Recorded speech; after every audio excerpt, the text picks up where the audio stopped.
time and then, Yeah, so if everything is shut down after a long period of time, this turns on and off by, I believe,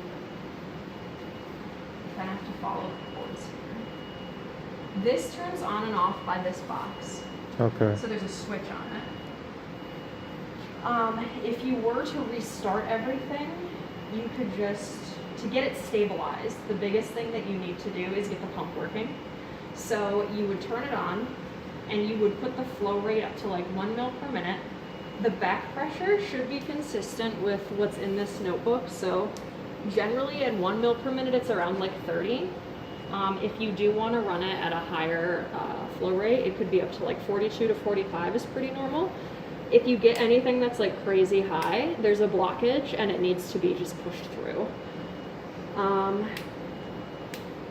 But yeah, that's usually what I do. Is it's just the pump is really what you need to get going. You need to get it flowing and like circulating again.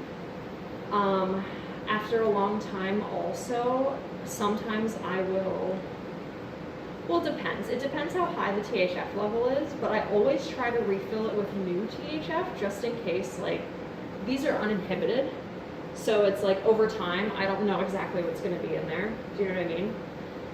But if it's been a long time, the pump is really a priority, and basically just like maintaining that back pressure probably over a week. And then after a week is when you should start working with trying to actually run something through it, if that makes sense. The detectors, their performance is dependent on the pumping of the solvent. So you don't have to worry about like restarting the lamp or anything, except when you're actually going to be running a sample. So it's really just the pump is the important part. If we do run into a situation where, say, the school shuts down again, everything needs to get shut down, including the pump, because over time, this will very slowly evaporate, and then if you're pumping air, you ruin your whole system.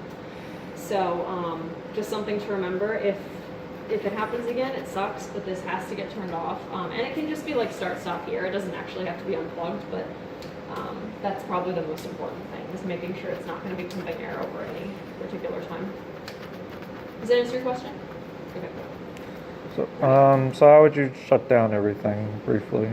Right, so for shutting down, the first thing I do is I turn the pump off. Okay. And of course, this is to shut down for like a long time. I turn the pump off, turn this off just by the switch in the back. Okay. Turn this off by the switch in the front. Okay. These guys both don't have power switches, but you can unplug them. So you just have to follow the cords. The cord, yeah, but that's everything over here. If I'm shutting down just for the end of the day, I usually turn off my RI detector from the back and make sure the D2 lamp is turned off. You do that in the software. You can leave this on, or you can turn it off. It's a matter of personal preference. I'm kind of just experimenting with it to see if keeping this on overnight helps to stabilize the baseline. It doesn't look like it does, so you could just turn this off too, just to save the screen and everything. These always stay on overnight, whenever. This always stays on, just overnight. So it's really just the detectors. That's all you have to worry about overnight. But yeah, for a long time, if you're going to be leaving campus for like months and no one's going to be here, everything has to get shut down. Cool. Okay. All right. Do you have any questions about this side? No? Okay, so let's go ahead and start on the software.